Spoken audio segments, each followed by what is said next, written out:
है, temperature change करने से जो डायमेंशन चेंज होता है, अगर वो ना करने दे तो क्या होगा?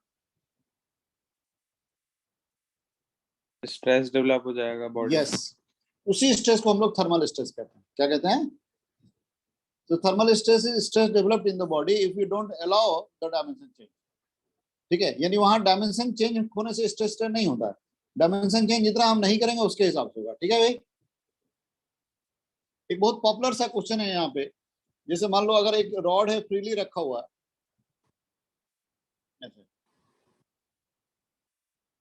ठीक है भाई, there is a freely, a rod is freely kept, ठीक है, इसका लीनियर एक्सपेंशन कोएफिशिएंट अल्फा है। क्या है?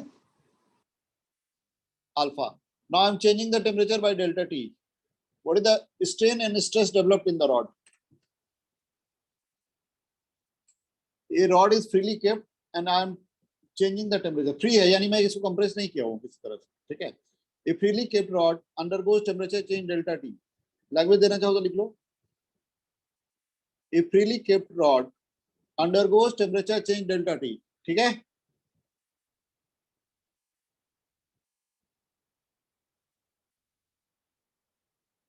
a freely kept rod undergoes temperature change delta T. What is the strain and stress developed in the rod? बताइए, what is the strain and stress developed in the rod? तो strain तो delta L हो जाएगा। आप सोच के जवाब दो यहाँ पे। A freely kept rod undergoes temperature change delta T. ठीक है, अल्फा डेल्टा टी हो जाएगा स्ट्रेन। और यंग्स मॉडुलस वेलोसिटी अगर y है तो? हाँ सर, तो Y alpha delta T thermal stress हो जाएगा। गलत। गलत क्यों है? देखो, अगर आप किसी बॉडी का टेम्परेचर चेंज करते हैं तो उसको तो नेचुरली एक्सपैंड करना चाहिए ना भाई। हाँ यस सर। वो नेचुरली एक्सपैंड कर रहा है, मतलब हम खींच के एक्सपैंड कर रहे हैं, खींच के डायमेंशन, फोर्स बाहर से फोर्स लगा के डायमेंशन चेंज कर रहे हैं, या टेम्परेचर चेंज की वजह से नेचुरली वो एक्सपैंड कर रहा है? नेचुरली। हाँ, तो जब भी कभी टेम्परेचर चेंज की वजह से नेचुरल एक्सपेंशन होता है तो उसमें कोई स्ट्रेन स्ट्रेस डेवलप नहीं होता। अच्छा सर, आपने रिस्ट्रिक्ट नहीं किया है इसमें उसका? नहीं, इस रेस्ट्रिक्ट नहीं किया, ये फ्री टू एक्सपैंड है। अगर हम इसको रेस्ट्रिक्ट कर देते तब इसमें जो स्ट्रेन और स्ट्रेस डेवलप होता तो होता Y alpha delta T stress और अल्फा डेल्टा टी स्ट्रेन हो जाता। क्लियर है सबको? समझ में आ रही बात? सर तो दोनों जीरो होंगे इस केस में। हाँ बिल्कुल, स्ट्रेन और स्ट्रेस जीरो होंगे, answer is zero, both zero. सबको समझ में आया ये बात? Both strain and stress is zero हुआ हियर। असीम क्लियर है? असीम, ऋषिक, सक्षम, सूरत क्लियर है? Yes sir. In this case, your answer is both strain and stress is zero, right? Right? In this case, your answer is both strain and stress is zero. Clear है भाई? Yes sir. हाँ ठीक है। हाँ, अगर यहीं पे हम एक्सपैंड नहीं करने देते तब पूछते कितना स्ट्रेन हुआ तो बोलते अल्फा डेल्टा टी, कितना स्ट्रेस होता तो वाई अल्फा डेल्टा टी। ठीक है, यानी ये ध्यान देना कि अगर टेम्परेचर चेंज की वजह से कोई नेचुरल एक्सपेंशन होता है तो उसमें कोई स्ट्रेस नहीं होता है, स्ट्रेस स्ट्रेन जीरो होगा। ठीक है, यस ओके। इसके बाद हमने ये वो वाला केस किया था ना लास्ट में, दो रॉड सीरीज में थे और टेम्परेचर चेंज कर रहे थे, ज्वाइंट का शिफ्ट पूछा था। पहले तो पूछा था कि किस केस में ज्वाइंट राइट की तरफ जाएगा, और फिर ये पूछा था कि क्वांटिफाई करो शिफ्ट को। कर लिया था ना सर। क्या? वो वाला पार्ट पूरा नहीं लिख पाए थे जो हमें एक्स कैलकुलेट करना था कितना शिफ्ट हुआ राइट में। हाँ तो वो कर लेते हैं, कोई दिक्कत नहीं, कर लेते हैं, अभी कर लेते हैं, कर लें। हाँ सर। ये डायग्राम है, देखो ये एक रॉड है और एक दूसरा रॉड है ऐसे लगा हुआ, और इधर से वॉल है, यानी इधर से नो मूवमेंट अलाउड। और ये y1 है, ये अल्फा 1 है, ये y2 है, ये अल्फा 2। एरिया क्रॉस सेम है दोनों तरफ। ठीक है, और दिया हुआ है कि y1 अल्फा 1 बड़ा है, नहीं?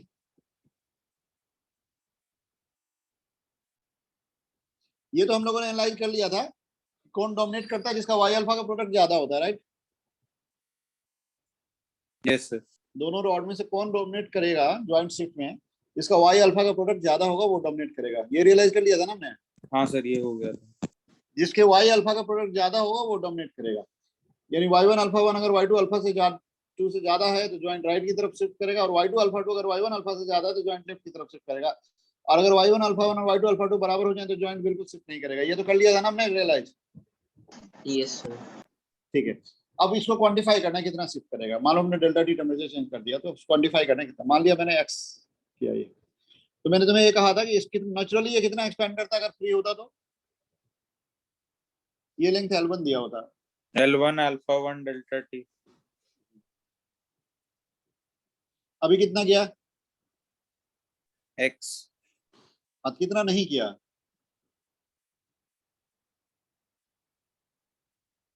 Delta L minus x। L1 alpha 1 delta T minus x हाँ सर। बाय L1 ये स्ट्रेन हो गया। यस ये फोर्स हो गया इसमें F1, ठीक है? Yes sir. जॉइंट जॉइंट पे कितना फोर्स लगाएगा इस तरफ? मान लो ये यहाँ आ गया, इधर F1 लगाएगा, राइट? ठीक है। और वो कितना लगाएगा? फिर उसमें अभी बस भी प्लस हो जाएगा बीच में। हाँ तो बस खत्म।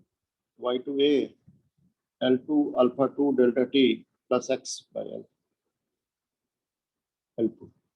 नहीं, इन दोनों को इक्वेट कर देंगे हम लोग, सॉल्व कर लेंगे, x आ जाएगा। x और के सब तो पता ही है ना हमको। क्या a तो कैंसिल आउट हो गया? and except x I know everything, only unknown is x, so x is solved, right?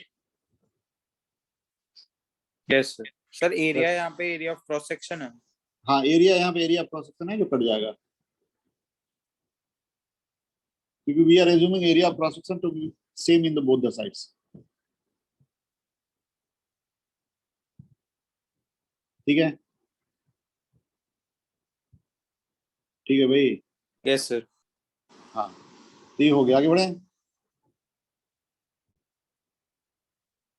हाँ सर। ठीक है, तो अब नेक्स्ट पॉइंट। ठीक है, तो ये हो गया। इसी तरह से एक ऐसा आता है कि जैसे हम लोग expansion of trimetallic strips, topic का नाम दो, expansion of symmetrical trimetallic strips.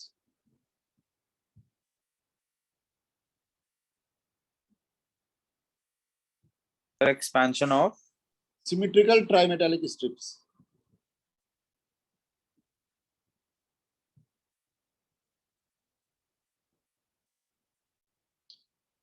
The ends are firmly welded। ये एंड्स फर्मली वेल्डेड, यानी एंड्स अलग अलग नहीं हो सकते। ठीक है भाई, ऐसा है। ये अल्फा 1 है, ये अल्फा 1 है। सिमेट्रिकल यानी दोनों तरफ सिमेट्रिकल है, बीच में अलग है। ये क्रॉस सेक्शन एरिया A2 मान लो, A1, तो ये भी सर सिमेट्रिकल ट्राइमेटालिक क्या था आगे? Expansion of symmetrical trimetallic strips, ठीक है, ऑन टेम्परेचर चेंज। सर और तीनों स्ट्रिप्स आइडेंटिकल हैं? हाँ नहीं, तीनों नहीं, साइड वाले दोनों आइडेंटिकल हैं, बीच वाले डिफरेंट है। अच्छा देखो देखो, अल्फा 1 दोनों साइड में, बीच में अल्फा 2 है ये, ठीक है। इसका एरिया भी A2, इधर A1 है, इधर है, ठीक है। और ends are firmly welded, ends मतलब अलग अलग नहीं हो सकते, ठीक है। तो बताओ, अगर एंड्स फर्मली वेल्डेड है तो अगर टेम्परेचर चेंज करेंगे तो एक्सपेंशन कॉमन होगा कि अलग अलग होगा? सर अलग अलग होगा, ऊपर के दो के लिए सेम होगा और बीच के लिए अलग होगा। हाँ लेकिन अगर साथ, अगर एंड्स फर्मली वेल्डेड है तो अलग अलग तो हो नहीं सकते हैं। हाँ सर, सेम ही होने चाहिए। हाँ तो ऐसे मैंने मान लिया कि ये मान लो एक्स एक्सपैंड किया, एक्चुअल एक्सपेंशन अगर अगर मैं ऐसे मान लो कंबाइंड एक्सपेंशन एक्स है, तो इंडिविजुअली इनका एक्सपेंशन मान लेते हैं डेल्टा L1 होगा, और कोई एक बड़ा होगा, मान लो मैं मान लेता हूँ अल्फा 2 सपोज बड़ा है अल्फा से, क्या है, तो किसका एक्सपेंशन ज्यादा होता है? इंडिविजुअली अगर होते तो किसका एक्सपेंशन ज्यादा होता है? अल्फा 2। अल्फा 2 तो मान लो अल्फा 2 का ये लेंथ हो जाता है, ठीक है, ओके।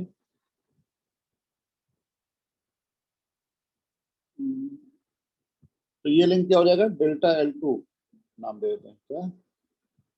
ठीक है भाई, ओके। और अभी मान लो इसका जो एक्सपेंशन होता फर्स्ट और थर्ड दोनों का, ये यहाँ से यहाँ तक होता है, इस लेंथ को मैं डेल्टा L1 नाम दे देता हूँ, क्या? Delta L1। तो x जो होगा डेल्टा L1 से ज्यादा होगा, क्या? x क्या होगा? डेल्टा L1 से ज्यादा। और डेल्टा L2 से कम। कम। तो देखो है ना, ये डेल्टा L1 है, अगर तो इससे ज्यादा x है, अब उससे कम है, क्योंकि देखो बीच वाला चाहता है ज्यादा एक्सपैंड करें, साइड वाले चाहते हैं कम एक्सपैंड करें, तो दोनों में एक बार्गेनिंग होगा, रखना तो कॉमन लेंथ है ना, तो बार्गेनिंग होगा नहीं, तो बार्गेनिंग होगा, तो बार्गेनिंग वाला जो डिस्टेंस होगा डेल्टा L1 और डेल्टा L2 के बीच में होगा, ये दिख रहा है तुम लोगों को? मतलब this will be the common expansion, is that clear? Yes sir. Yes तो सर। तो इसमें ये बताओ कि जो बीच वाले में स्ट्रेस कैसा होगा, कंप्रेसिव की टेंसाइल, बीच वाला जितना लेंथ लेना चाहिए उससे कम लिया है कि ज्यादा लिया है? कंप्रेसिव होगा और बाकी दोनों में टेंसाइल। हाँ बिल्कुल, तो बीच वाले का जो फोर्स लगेगा वो यूं लगेगा, ऐसे इस तरह, नहीं ज्वाइंट पे बीच वाला ऐसे फोर्स लगेगा क्या? Yes sir. और साइड वाले जैसे लगाएंगे F1 F1 मान लो,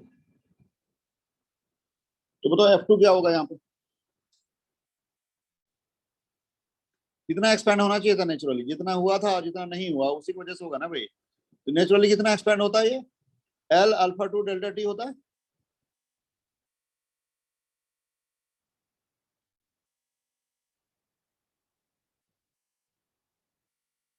F2 समझ में आ गया है? सर समझ नहीं, F2 है क्या? F2 is the force produced in the central strip, और खाली सेंट्रल स्ट्रिप होता तो कितना एक्सपैंड करता है? डेल्टा L2 करता है ना भाई।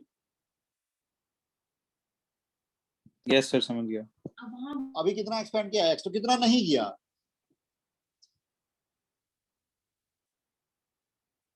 मान लो अगर सेंट्रल स्ट्रिप बिल्कुल फ्री होता तो कितना एक्सपैंड करता? L alpha two delta T करता ना भाई। Yes sir. अभी कितना किया? L alpha 2 delta T minus x upon L into y2 a2। हाँ ठीक है, तो ये किसमें क्रिएट हुआ ये फोर्स?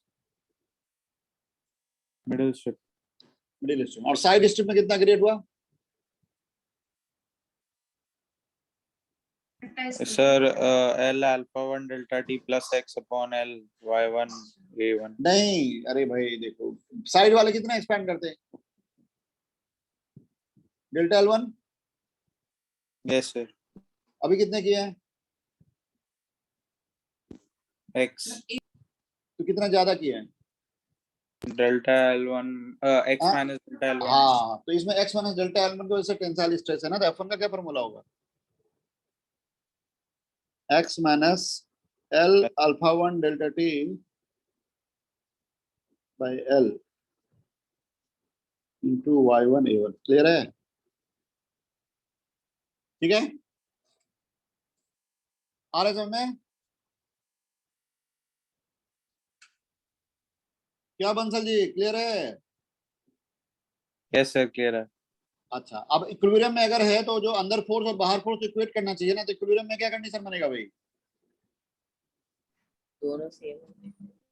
हाँ, मतलब नेट फोर्स जीरो हो जाएगा, यानी दोनों 2F1 जो अंदर की तरफ है और F2 जो बाहर की तरफ, उसको इक्वेट कर दोगे। Yes sir. तो for equilibrium F2 equal to 2F1। Clear है? आया समझ में? Yes sir. क्योंकि देखो F2 किधर लग रहा है? बाहर की तरफ। दोनों F1 किधर लग रहा है? अंदर की तरफ। तो अल्टीमेटली तो जो ज्वाइंट है वो इक्विलिब्रियम में ही तो होगा, तभी तो रुकेगा वहां पे। Yes sir. इसका मतलब क्या हुआ?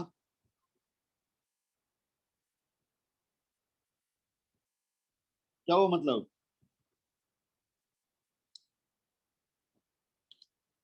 ठीक है, सर कंप्रेसिव वाला ज्यादा है टेंसाइल से। हाँ, और इक्विलिब्रियम में x छोड़ के सब कुछ तो पता ही है ना हमको, हाँ सर बस वो अप्लाई करके बस करें। x मिल जाएगा। हाँ, इस तरह से सर हम डायरेक्शन ऑफ फोर्स को नहीं लेंगे ना, बस मैग्नीट्यूड वाइज सॉल्व करेंगे। डायरेक्शन तो ऑलरेडी ले लिया ना अकाउंट में, तभी तो ट्वीट कर रहे हैं। दोनों F1 अंदर है, F2 बाहर है, तभी तो क्विट कर रहे हैं। नेट फोर्स 0 कैसे कर रहे हैं हम लोग? डायरेक्शन लेके ही तो कर रहे हैं। Yes sir. Getting it? Yes sir. हाँ, so in this way we will solve this. This is called, एक पॉपुलर टॉपिक इसको क्या बोलते हैं? एक्सपेंशन ऑफ, क्या बोलते हैं? Symmetrical ट्राइमेटालिक strip. यस, ठीक है। इसके बाद एक बस एक्सपेंशन आता है, एक्सपेंशन ऑफ बायमेटालिक स्ट्रिप। लिखो, नेक्स्ट टॉपिक लिख लो, एक्सपेंशन ऑफ बायमेटालिक स्ट्रिप।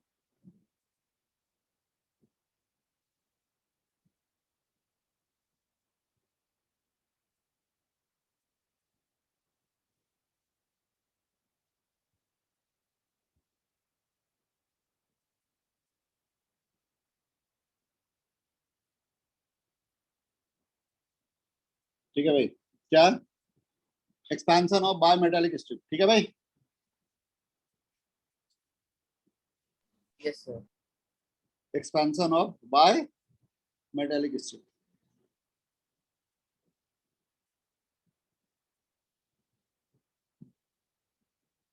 करें, आगे बढ़े हैं? Yes, sir. हाँ, तो इसमें ध्यान दो क्या है सर एक्सपेंशन ऑफ बायमेटालिक का मतलब क्या हुआ? बायमेटालिक। बायमेटालिक का, जैसे अभी ट्राइमेटालिक था ना, 2 मेटल का स्ट्रिप है। Yes, sir. ट्राइमेटालिक में 3 मेटल का स्ट्रिप था, बायमेटालिक का मतलब ये हो गया 2 मेटल का स्ट्रिप। Okay, ठीक sir. है, ओके। Yes, sir. मान लो ये जो कॉमन लेंथ है ना वो L है, क्या है? L है। L. कैसे रिप्रेजेंट करें? मान लो कॉमन लेंथ है, ये अल्फा 2 है, ये अल्फा 1 है। ये side wise they are formally welded, right? यानी side wise they are bound to have the common length, right? मतलब यहाँ से यहाँ तक इनका जो लेंथ होगा ना वो कॉमन होना है, ठीक है। अब अल्फा 2 बड़ा है अल्फा 1 से, ऐसा हमको दिया हुआ है। Let alpha 2 is greater than, ठीक है भाई। Yes, sir. तो अब हमने टेम्परेचर चेंज किया, बढ़ाया मान लो, तो क्या होगा? अगर मान लो ये फ्री होते तो क्या होता? कौन ज्यादा एक्सपैंड करता है? अल्फा 2 और अल्फा 1 थोड़ा कम करता है। दोनों करते हैं लेकिन अल्फा 2 ज्यादा करता है अल्फा 1। अभी साइड वाइज तो compression, side wise they are compressed to have the common length. मतलब जो जॉइंट है ना, जॉइंट वाला जो पार्ट है, ये पार्ट जो है वो तो कॉमन लेंथ लेगा नहीं, लेकिन ये अगर बाकी अगर कोई कंप्रेसर नहीं है तो ये बाहर की तरफ ज्यादा एक्सपेंड करेगा, ये थोड़ा कम करेगा, यानी ऐसा कुछ डायग्राम, मतलब एक आर्क का शेप ले लेते हैं, ठीक है। लिख लो, on changing the temperature the strip takes the shape of arc, ऐसा कुछ ले लेता है डायग्राम, ऐसा डायग्राम बन जाता है। समझ में आया?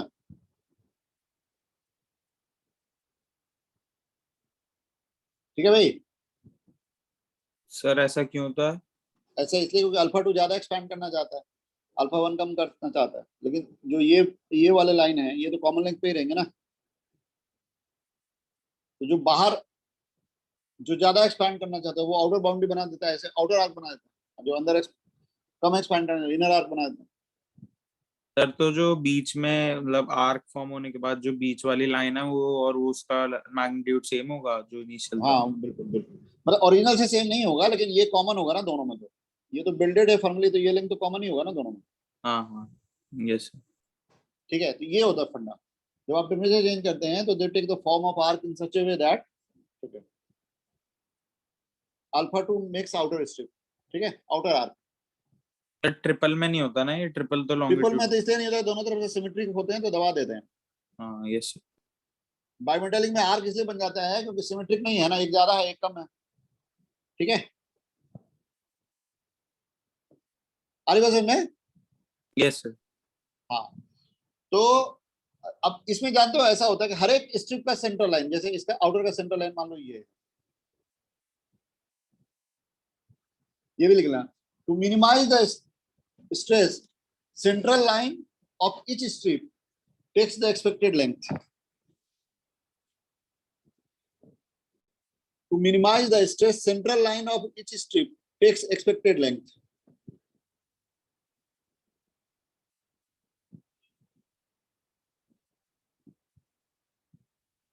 लिखे, to minimize the stress central line of each strip takes expected length.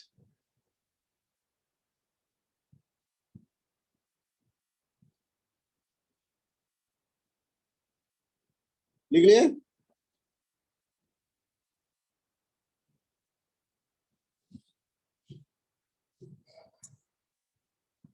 To minimize the stress, central line of each strip takes the expected length. आ रही बात समझ में? Yes sir. Yes, इसका मतलब ये हो गया कि जब ये एक्सपेंशन होता है तो ज्वाइंट तो कॉमन लेंथ ही लेता है, लेकिन हर एक स्ट्रिप का जो अपना सेंट्रल लाइन है, जो सेंट्रल आर्क है, वो वही लेंथ लेता है जो उसको अदरवाइज लेना चाहिए। ठीक है, तो बताओ अगर ये फ्री होता, आउटर स्ट्रिप, अगर आउटर स्ट्रिप एकदम फ्री होता तो क्या लेंथ लेता ये नया length? L under bracket 1 plus alpha 2 delta T लेता क्या? मतलब आउटर स्ट्रिप बिल्कुल फ्री होता मान लो, तो नया लेंथ क्या हो जाता उसका? L under bracket 1 plus alpha 2 delta T होता ना भाई। Yes sir. और अंदर वाले का क्या होता? L under bracket 1 plus alpha 1 delta T होता। सर आपकी वॉइस ब्रेक हो रही है मेरे लिए, एक बार रिपीट कर दो। मैं कह रहा हूं कि अगर मान लो आउटर स्ट्रिप बिल्कुल फ्री होता तो नया लेंथ क्या लेता? L under bracket 1 plus alpha 2 delta T लेता ना। Yes sir. और अंदर वाला क्या लेता? L under bracket 1 plus alpha 1 delta T, यही लेता ना। Yes sir. हाँ, तो अभी यही लेंथ लेंगे, लेकिन कौन लेंगे? सेंट्रल स्ट्रिप लेंगे, मतलब हर एक स्ट्रिप का सेंट्रल लाइन लेगा। ठीक है, तो मान लो जो स्ट्रिप के सर सेंट्रल लाइन के, दोनों सर दोनों के डेल्टा टी इक्वल हो जाएंगे ना जो लेंगे, हाँ जैसे वो तो डेल्टा। होंगे ही ना, वो तो होंगे ही। ठीक है, अब ये बताओ दोनों के सेंट्रल लाइन, मान लो दोनों का इंडिविजुअल थिकनेस T1 T2 है, तो दोनों के सेंट्रल लाइन के बीच का गैप T1 प्लस T2/2 लिख सकते हैं क्या?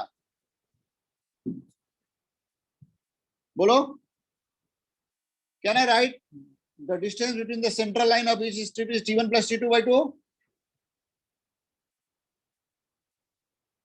सर ये क्लियर है समझ। भाई?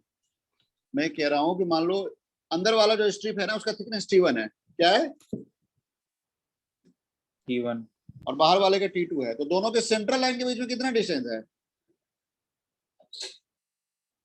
हाँ सर ये होगा T1/2 प्लस T। हाँ, तो अभी जो आर्क बन गया, मान लो ये R रेडियस का आर्क बन गया है, और ये एंगल फाई है, क्या है? और अंदर वाले का रेडियस R है, तो बाहर वाले का रेडियस क्या होगा?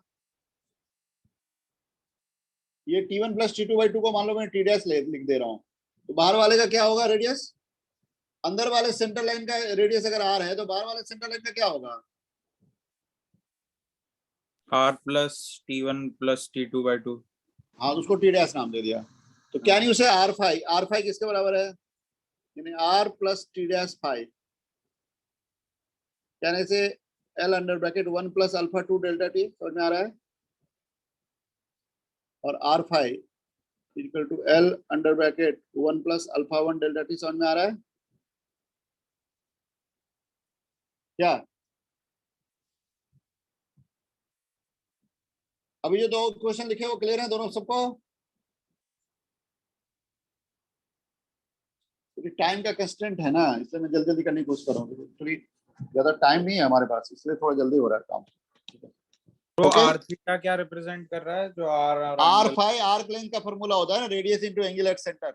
हाँ ठीक है सर, क्लियर है। आर फाई ये हो गया, और R plus T dash phi ये हो गया। नहीं,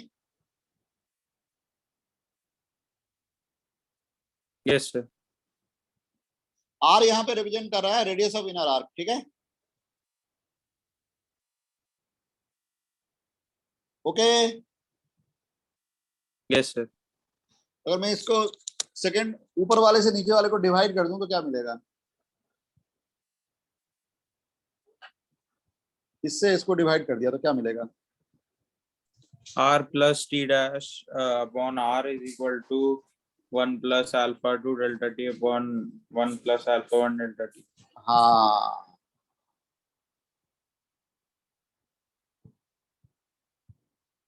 ये है ना भाई।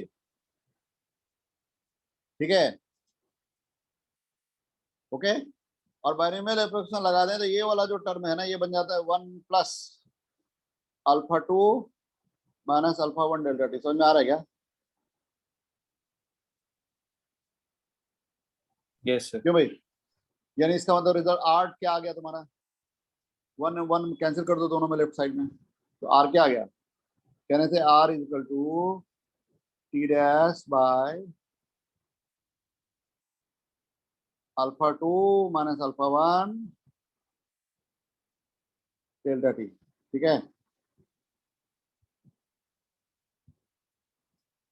1100 में R is equal to T dash upon alpha 2 minus alpha 1 delta T. ऐसे बोल सकते हैं क्या आप? राइट? Yes sir. हाँ, तो ये रेडियस का फॉर्मूला हो गया। यानी अगर जब बायोमेटेलिक स्ट्रिप को हिट करते हैं तो वो आर्क बन जाता है और उस आर्क का रेडियस ये आ जाता है। समझ में आया? टी डैश का मतलब टोटल थिकनेस का आधा। ठीक है, मतलब स्ट्रिप के टोटल थिकनेस का आधा हो गया टी डैश। कंबाइंड थिकनेस का आधा है ना टी डैश, क्या है? Yes sir. हाँ, तो कई बार ऐसे क्वेश्चन आते हैं कि ये जो आर है किसके प्रोपोर्शनल है, किसके इनवर्सली प्रोपोर्शनल है? क्या बोलोगे? Delta T. डेल्टा टी के इनवर्सली प्रोपोर्शनल है, और डिफरेंस ऑफ अल्फा के इनवर्सली प्रोपोर्शनल है, यस सर। और टी डैश के प्रोपोर्शनल है। हाँ सर, डायरेक्टली। मान लो अगर रेडियस बढ़ाना है तो क्या क्या करना चाहिए मुझे? थिकनेस बढ़ा देंगे। हाँ, और अल्फा का डिफरेंस कम कर देंगे, टेम्परेचर चेंज कम कर देंगे। ठीक है, यस। यानी मोर स्ट्रेटेड होगा। थिकनेस बढ़ाने मतलब रेडियस बड़ा होने का मतलब मोर स्ट्रेटेड। ज्यादा कर्व करना है तो क्या करना पड़ेगा? टेम्परेचर बढ़ा देंगे, थिकनेस कम कर देंगे, और अल्फा टू अल्फा 1 का डिफरेंस कम कर देंगे। बिल्कुल, यानी इस पे बेस्ट काफी क्वेश्चन आते हैं। इनफैक्ट अगर मैं आईआईटी में ही देखो तो 4 बार इस पे बेस्ट क्वेश्चन आ चुका है। ठीक है, तो expansion of bimetallic strip is a very standard case, और इसका जितना मैंने बता दिया वो मोर देन एनफ है। इतना अगर तुमको पता रहेगा तो कोई भी क्वेश्चन न्यूमेरिकल आए तो कर लोगे, क्वालिटेटिव आए तो कर लोगे। ठीक है, सर क्लियर है आपने भाई? सर आपने लास्ट स्टेप में क्या किया है, वो यहाँ तक आ गया था 1 plus T naught upon R is equal to अरे 1 दोनों प्लस। दोनों साइड से 1 कैंसिल कर दिया और आर डैश के लिए लिख लिया कुछ। अच्छा, ओके सर। ठीक है, 1 कैंसिल करके आर को लिख दिया टी डैश। ठीक है, समझ में आ रहा है सबको भाई? ऋषिक के अलावा असीम जी क्लियर है? असीम, ऋषिक, सूरत क्लियर है भाई? Yes sir. ओके, ठीक है, चलिए। ओके, तो ये हो गया। अब आता है हमारे पास अगला पार्ट जो आता है, ये हो गया थर्मल एक्सपेंशन। इसके बाद आता है कैलोरीमेट्री। कैलोरीमेट्री क्या होता है कि जैसे कैलोरीमेट्री क्या होता है? Measurement of heat. Calorimetry means what? Measurement of heat. इसका मतलब क्या हुआ? What is the meaning of measurement of heat? जैसे तुम तो जानते ही हो कि जैसे बहुत सारे फिनोमेना तुम्हारे सराउंडिंग में होते रहते हैं, हीट को हम क्वांटिफाई करने की कोशिश कर रहे हैं। ठीक है, तो क्वांटिफाई कैसे करेंगे? इम्पैक्ट से। जैसे मान लीजिए आप एक एग्जांपल लेते हैं, मान लो मैं 5 मीटर हीटर गर्म करता हूँ और पानी मान लो बॉयल करने लगता है। ठीक है, तो डबल पानी कर देंगे तो क्या होगा? 5 मिनट में ही बॉयल करने लगेगा। नहीं सर, 10 मिनट में करेगा। हाँ, क्यों? क्योंकि जो हीट, तो ज्यादा हीट चाहिए, ज्यादा। हाँ, अब डबल हीट चाहिए, तो डबल हीट उसी रेट से अगर हम सप्लाई करेंगे तो ज्यादा टाइम लगेगा नहीं? यस। हाँ, लेकिन प्रैक्टिकल में देखो कुछ लॉस वॉस भी होता है सराउंडिंग में, तो सब इम्पैक्ट में आ जाता है। तो मेजरमेंट ऑफ हीट मींस कि हीट को हम क्वांटिफाई करने की कोशिश करते हैं। ठीक है, ओके। तो जब हम क्वांटिफाई करने की कोशिश करेंगे, कैलोरीमेट्री मींस व्हाट? ठीक है, ओके। हीट का मतलब क्या होता है? What is the meaning of heat? पहले तो हीट को डिफाइन कर लेते हैं। हीट क्या होता है? एनर्जी। हाँ, लेकिन हर एनर्जी हीट तो नहीं होती। मान लो एक मास v वेलोसिटी से चल रहा है तो उसका kinetic energy half M V, उसको हीट बोलेंगे? No sir. नहीं। लेकिन एक गर्म बॉडी को छोटे ठंडे बॉडी कांटेक्ट में ले आते हैं, तब अल्टीमेटली गर्म बॉडी जो है ठंडा हो जाता है, ठंडा बॉडी गर्म हो जाता है। ठीक है ना? तो बोलेंगे हीट फ्लो हुआ कि नहीं हुआ?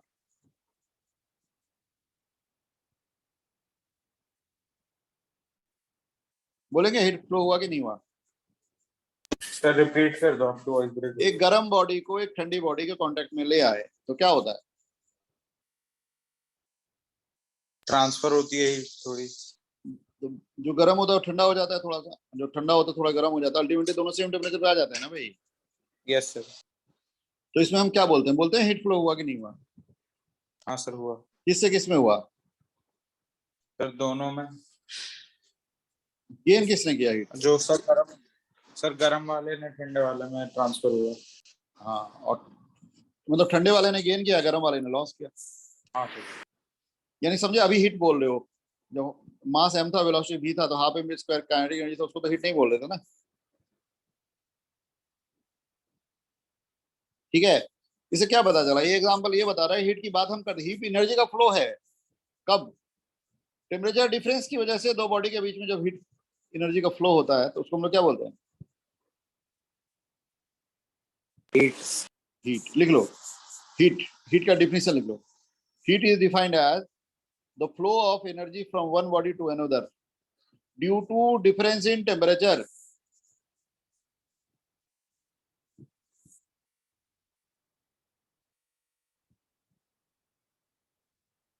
Heat is defined as the flow of energy from one body to another due to difference in क्या? टेम्परेचर। हाँ, heat is defined as the flow of energy from one body to another due to difference in temperature. Is that clear? Temperature, TMPRATURE, बिल्कुल। जब दो body को contact में लाते हैं तो एक बॉडी से दूसरे बॉडी में जब फ्लो होता है तो हायर से लोअर में होता है, इसी को हम लोग हीट बोलते हैं। क्या? ट्रांसफर ऑफ क्या बोला था आपने? Heat is defined as the flow of energy between two bodies due to difference in temperature. Heat is defined as the flow of energy between two bodies या transfer of energy between two bodies due to difference in temperature। लिख लिया? Yes sir लिख लिया। हाँ, तो ये definition है। ठीक है, ओके। अब क्वेश्चन ये आता है कि हमारे पास हीट का इम्पैक्ट तो बहुत ऑब्वियस है, जैसे यूजुअली हम लोग जानते हैं ना भाई, हम किसी बॉडी को हीट देते हैं तो क्या होता है? One of the obvious impact of gain of heat या flow of heat to a body is what? Temperature change। Yes sir. हाँ, तो वहां हम लोग अब कुछ टर्म्स को क्वांटिफाई करने के लिए कुछ टर्म्स की बात करते हैं। ठीक है, लिख लो। One of the obvious impact of flow of heat is temperature change। ठीक है, one of the obvious impact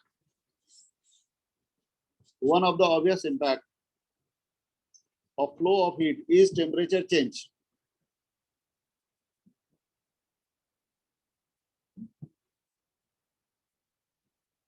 ठीक है भाई, one of the Yes, sir, obvious impact of temperature change is flow of heat। One of the obvious impact of flow of heat is what? Temperature change. Temperature change. अब यहाँ पे एक term हम लोग define करते हैं, देखो। ठीक है, हम लोग बोलते हैं एक टर्म है हीट कैपेसिटी। मान लो कोई बॉडी है, हीट कैपेसिटी टर्म लिखो। पहले मैं थोड़ा समझा देता हूँ, उसके बाद ये टर्म लिख देता हूँ। ये सब टर्म्स बहुत इंपॉर्टेंट है, ध्यान देना, तुम लोग जानते भी होगे शायद। ये कोई बॉडी है, मान लो कोई भी बॉडी है, इसको मैंने डेल्टा क्यू हीट दिया, क्या दिया? तो इसका टेम्परेचर बढ़ेगा ना भाई? क्या? डेल्टा क्यू हीट दिया इसको, टेम्परेचर बढ़ेगा कि नहीं बढ़ेगा?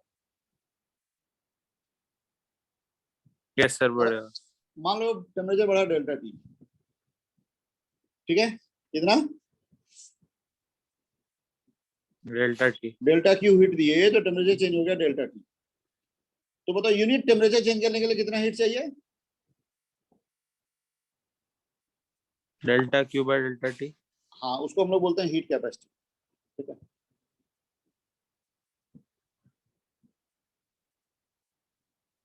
एच से रिप्रेजेंट करते हैं हीट कैपेसिटी।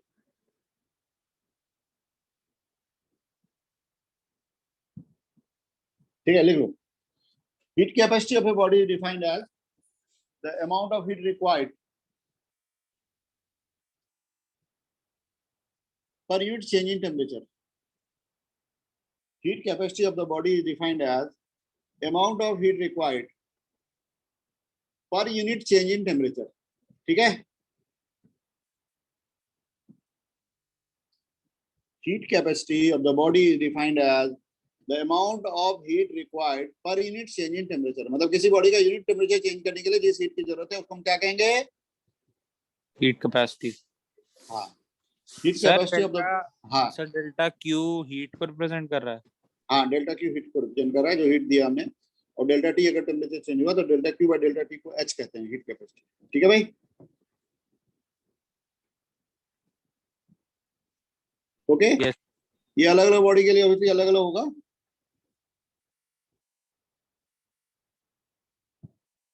सबको आ रहा है समझ में?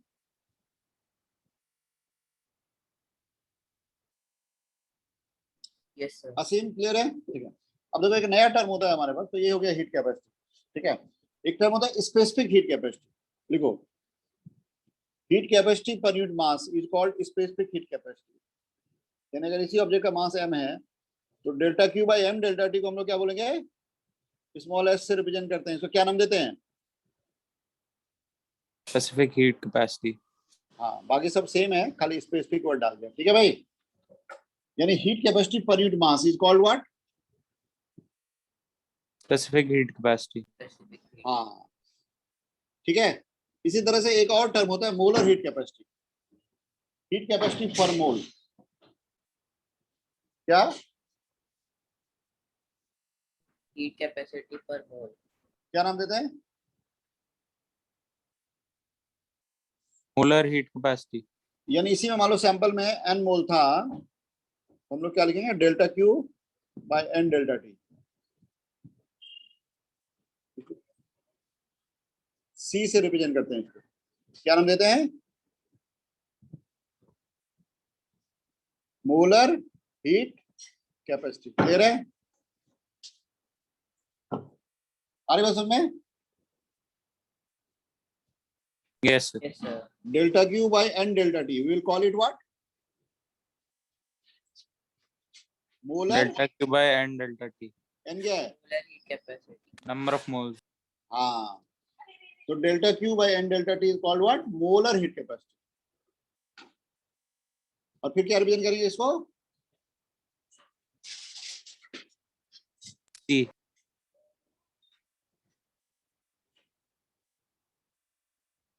C से, ठीक है भाई। Okay okay. Yes sir. अब देखो यहाँ पे कुछ टर्म्स हैं, जैसे can you tell me what is the specific capacity of water? यहाँ पे कुछ इंफॉर्मेशन मैं दे रहा हूँ तुमको, ठीक है। स्पेसिफिक कैपेसिटी ऑफ वाटर होता है 1 calorie per gram per degree Celsius, ठीक है। क्या होता है?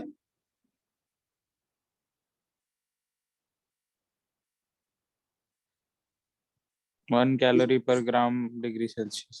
हाँ, और आइस का होता है हाफ कैलोरी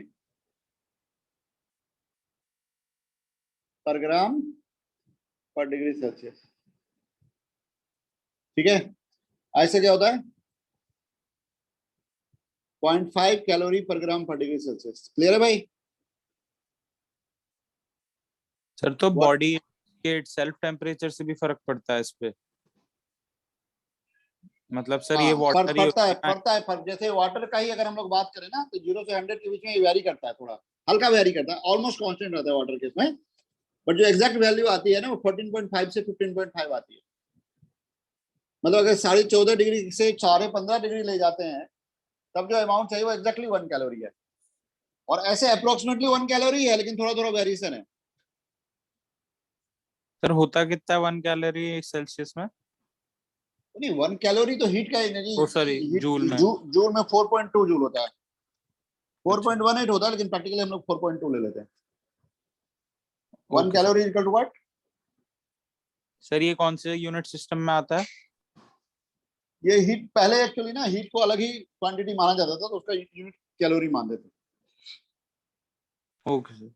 ठीक है। अब हमको बाद में पता चला, ये पहले मानते थे ना कि हीट कोई अलग ही फिजिकल क्वांटिटी है जो दिखता नहीं है, ठीक है, उसको कैलोरी कॉन्सेप्ट बोलते थे। क्योंकि देखो ये तो कॉमन फिजिकल फीलिंग थी कि कोई चीज ठंडा लगता है, कोई गर्म लगता है, और दो डिफरेंट टेम्परेचर को बॉडी को कांटेक्ट में ले आती है, ultimately they come to same temperature. ये तो कॉमन फीलिंग था ना भाई, गर्म चाय है जल्दी पी लेते हो तो गर्म लगता है कि नहीं लगता है?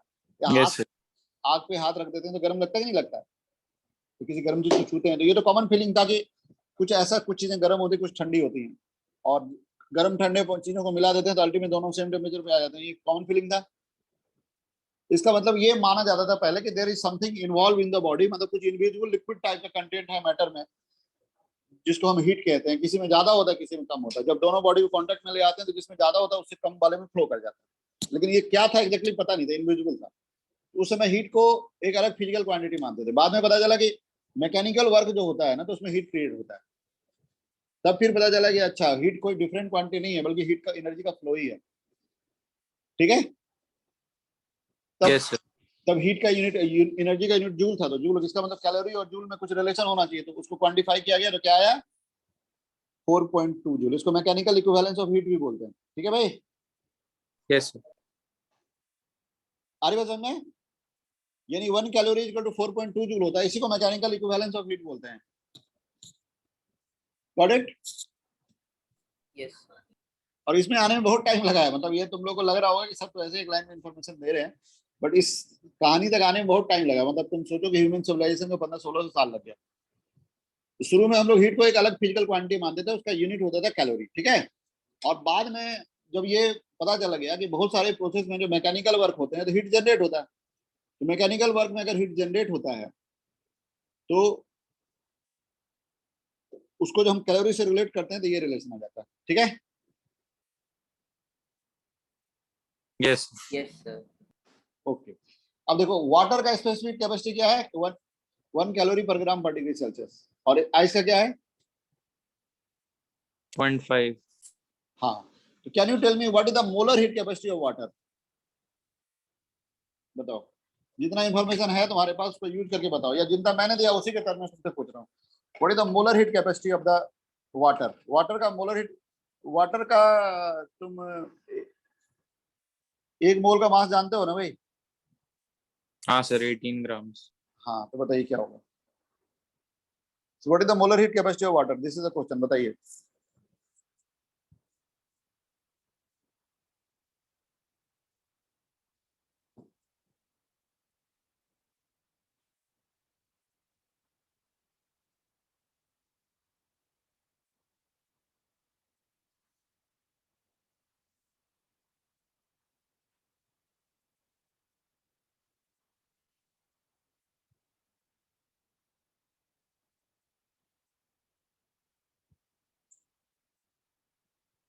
Sir, क्या? 18 calorie. हाँ, 18 कैलोरी पर मोल पर डिग्री सेल्सियस। ठीक है, Yes, sir. Yes, the answer is 18 calorie पर मोल पर डिग्री सेल्सियस। पता है ना तुमको? 1 ग्राम को 1 कैलोरी चाहिए, तो 1 मोल में 18 ग्राम होता है ना? Yes, sir. Yes, sir. 1 मोल वाटर में कितना ग्राम होगा भाई? 18 ग्राम होगा। तो 18 ग्राम को अगर आप टेम्परेचर चेंज करना चाहते हैं तो कितना हीट चाहिए आपको? 18 calories. यस, तो answer is 18 calorie per gram per degree Celsius. Clear? मतलब 18 कैलोरी पर मोल पर डिग्री सेल्सियस। ठीक है, ओके। यानी किसी भी मटेरियल के लिए अगर आपको स्पेसिफिक कैपेसिटी है, उसका उसका मोलर मास पता है, तो आप बता दोगे ना मोलर कैपेसिटी। Yes, sir. ठीक है भाई, समझ में आ रहा है? क्यू हीट है, हीट, डेल्टा क्यू हीट है। Q is heat. Okay, heat sir. का जो फ्लो होता है ना उसको डेल्टा क्यू, उसको हीट बोलते हैं। ठीक है भाई, क्लियर है? हर Yes, बात sir. समझ में? Yes. अच्छा, अब तुम जानते हो कि जैसे भी दो बॉडी को हम कांटेक्ट में लाते हैं तो there is a principle of calorimetry. वो ये कहता है कि whenever you bring in contact to different bodies, ठीक है, they come under equilibrium ultimately, and the heat gain is equal to heat loss. ठीक है, लिख लो प्रिंसिपल ऑफ कैलोरीमेट्री। लिखो principle of calorimetry, principle of calorimetry. लिख रहे हो? Yes, sir. Principle of calorimetry. Whenever two or more than two bodies comes under thermal contact.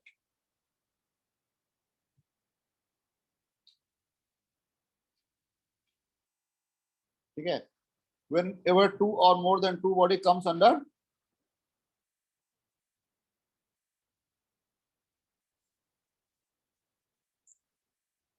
thermal contact. हाँ, comes under thermal contact, they ultimately come under equilibrium.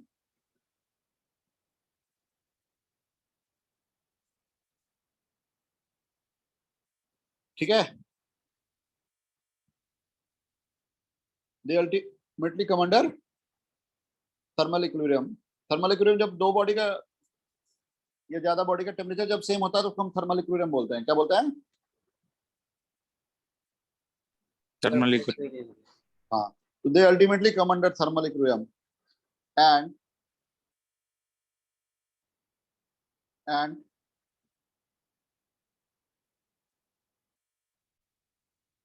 algebraic sum of heat change is zero.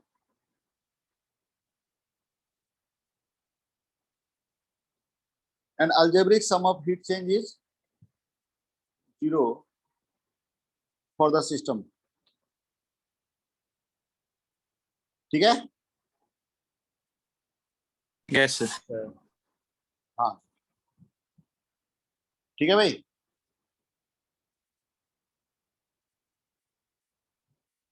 Okay. Yes, sir. हाँ,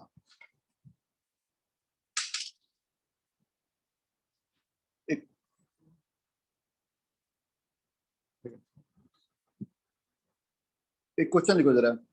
liquid A has initial temperature 10 degree Celsius. Liquid B has initial temperature 20 degree Celsius. ठीक है? क्या? A is 10 degrees Celsius, B is 20. Is 20. हाँ, and they are mixed along with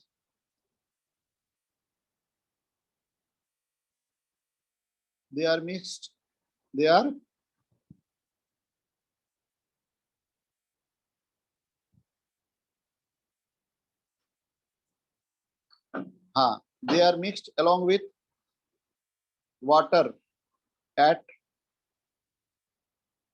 24 degrees Celsius. क्या? Mixed with water at 24 C. हाँ, they are mixed along with some water.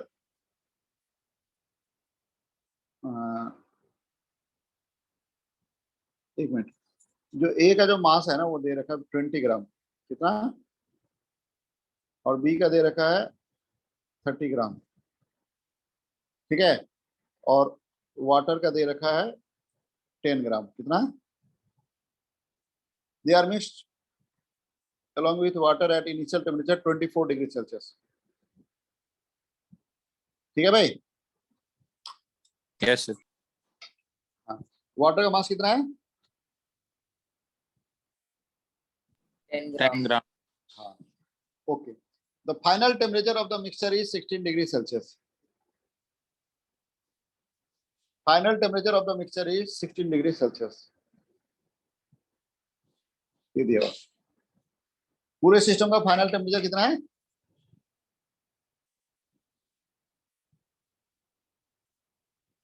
16 degree Celsius है. ठीक है भाई. Final temperature of the mixture is 16 degree Celsius, right?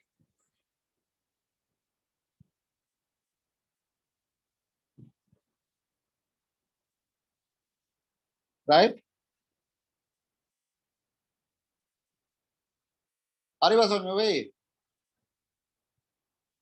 Mixture का जो final temperature है वो कितना है? 16 C. हाँ, final temperature of the mixture is 16 degree Celsius. तो आपको बताना है, तो यू हैव टू टेल मी.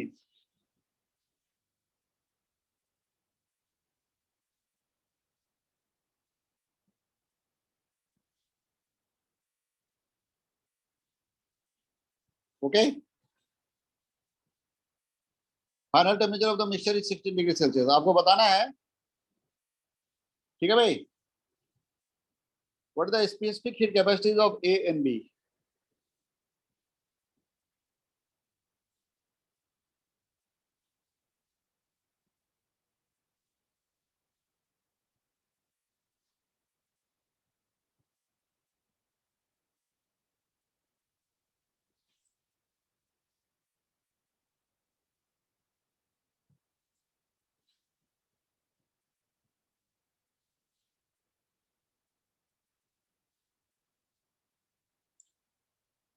या एक मिनट, एक तो अननोन रह ही जाएगा ना। ये एक पहले ये बताओ, what is the heat capacity of A and B?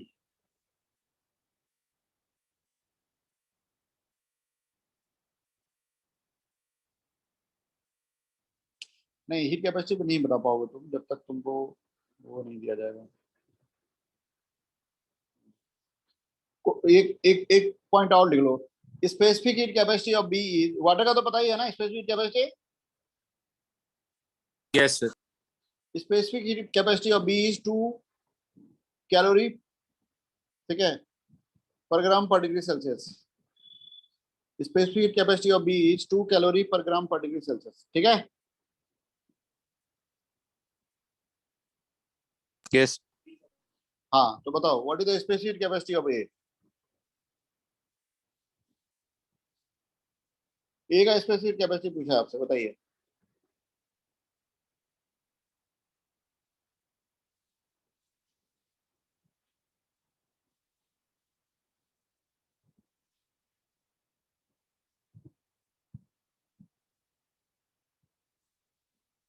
Solve कर रहे हो ना? हाँ सर, एक मिनट।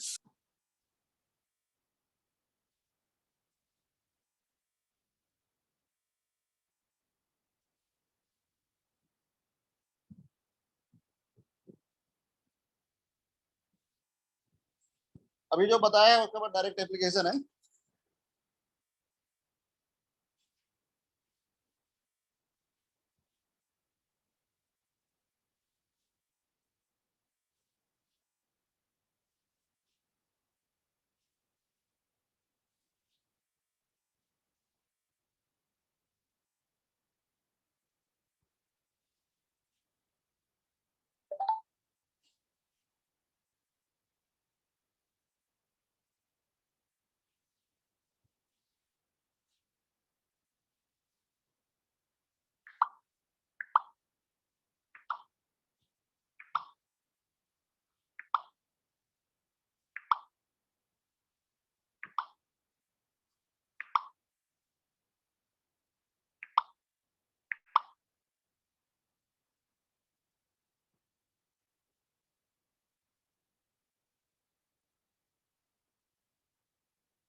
आ गया भाई?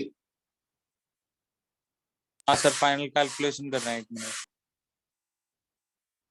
16 किसी ने आंसर दिया ना? नहीं, फाइनल टेम्परेचर 16 डिग्री दिया हुआ है।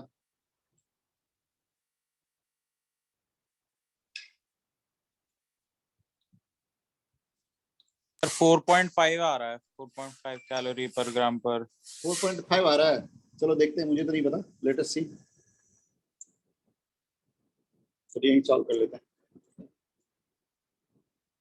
देखो, फाइनल टेम्परेचर ए ने कितना गेन किया, मान लो ए का हमको नहीं पता है, ए का हम एक्स मान लेते हैं स्पेसिफिक हीट कैपेसिटी। तो ए का जो हीट कैपेसिटी हो गया 20x, और तो डेल्टा क्यू ए जो है वो हो गया पॉजिटिव 20x। तो हीट कैपेसिटी हो गया 20 ग्राम मास है, और स्पेसिफिक कैपेसिटी x मान लिया, तो 20x हो गया हीट कैपेसिटी, और 10 से 16 चला गया, तो ये हो गया 20x इंटू 16, राइट? 6। समझ आ रहा है? Is it clear to everyone? क्या सिम क्लियर है? Yes, sir. हाँ, इस तरह से डेल्टा क्यू भी बताओ, यानी कि ये पॉजिटिव हो गया कि ए का टेम्परेचर बढ़ा है। बी का क्या हुआ? बी का पहले हीट कैपेसिटी देखो 30 है और 60 आ गया, और ये 20 से 16 चला गया, तो 60 इंटू 4, तो -240 हो गया, राइट? क्या भाई?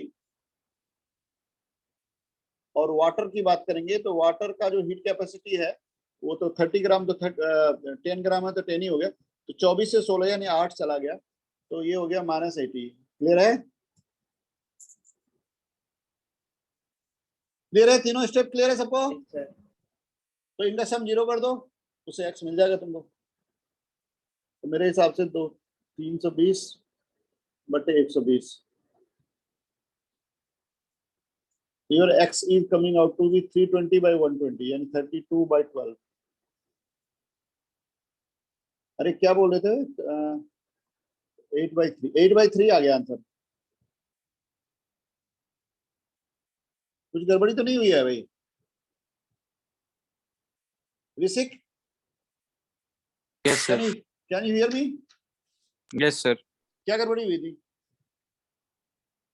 सर मैंने सर जो किया है मैंने, एक तो सर डेल्टा क्यू निकाला बी के उससे पहले। नहीं, बी सी और ये सब का निकालना है ना। तो ए का तो हीट कैपेसिटी हो गया 20x, स्पेसिफिक कैपेसिटी पता नहीं है, 20 ग्राम मास है, तो mass into specific capacity heat capacity होता है। तो ए का हो गया 20x और 6 डिग्री गेन हुआ, तो ए ने इतना हीट गेन किया 20x इंटू 6।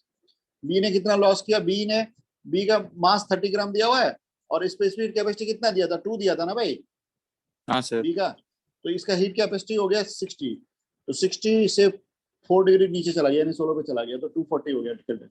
और वाटर का जो है 24 से 16 चला गया यानी 8 डिग्री घटा है टेम्परेचर, और जितना मास होगा उतना ही हीट कैपेसिटी होगा, तो फीड -80 हो गया। इन सब का अलजेब्रिक सम कर लिया और 0 के बराबर कर दिया, इससे x आ गया तुम्हारा। कितना आ गया? क्लियर है भाई? Yes sir. सबको आ रहा है ना समझ में? तो देखो ये बड़ा आसान होता है, जैसे डिफरेंट बॉडीज को मिक्स करते हैं तो आप हीट कैपेसिटी और स्पेसिफिक कैपेसिटी में डिफरेंस करके वो सॉल्व कर लिया करो, ठीक है?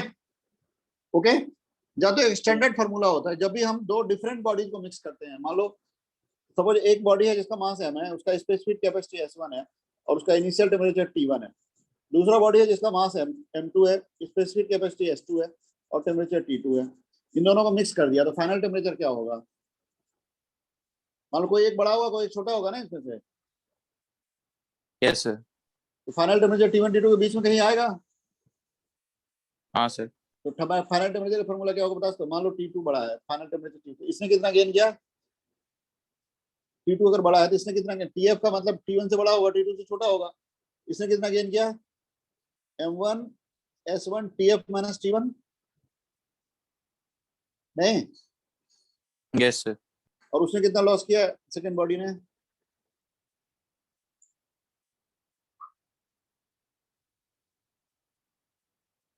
इसका लॉस और उसका गेन इक्वेट कर देंगे, तो हाँ इक्वेट करके सर। देखो जो इसका फॉर्मूला बन रहा है वो क्या बन रहा है?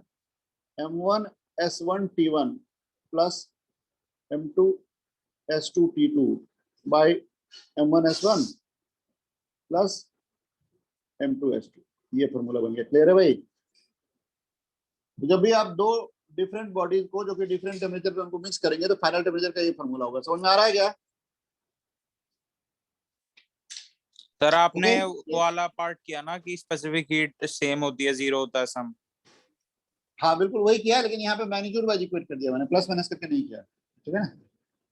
हाँ सर, प्लस माइनस करके भी करेंगे तो एक नेगेटिव होगा तो उधर जाके हाँ, तो पॉजिटिव भी हो मतलब जाएगा। वही चीज है, उसी को लिखने का एक अलग तरीका ये, ठीक है? गेन लॉस का मैग्नीट्यूड इक्वेट कर दिया, ठीक है?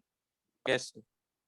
हाँ, यानी जब भी दो बॉडी को मिक्स करेंगे तो इस तरह से हम लोग फाइनल टेम्परेचर निकालेंगे। Is that clear? Yes sir. ठीक है, तो अगले में क्लास में हम लोग थोड़ा सा हीट कैपेसिटी को इसको खत्म करके कुछ और टर्म्स है उनको डिस्कस करके हीट ट्रांसफर पे आ जाएंगे, ठीक है भाई? Yes sir. चलिए। Okay, sir. अच्छा सर। हाँ, सर पिछला क्वेश्चन जो हमने अभी किया था जिसमें वाटर और ए और बी था, उसमें हम साइंस भी लेंगे ना साथ में? साइन लेके ही तो किया था ना, प्लस माइनस लिया था नहीं मैंने? डेल्टा क्यू ए हाँ प्लस लिखा था, हाँ। डेल्टा क्यू बी माइनस किया था, डेल्टा क्यू वाटर माइनस किया था, फिर सम किया था, नहीं? Yes sir. यस। इसमें भी वही कर रहे हैं भाई। अगर हम लोग हाँ हाँ। यस सर, समझ गया। डेल्टा Q1 लेंगे तो ये पॉजिटिव है, डेल्टा Q2 नेगेटिव है, पॉजिटिव माइनस नेगेटिव 0 कर दो, ठीक है? हाँ। Yes sir. ओके।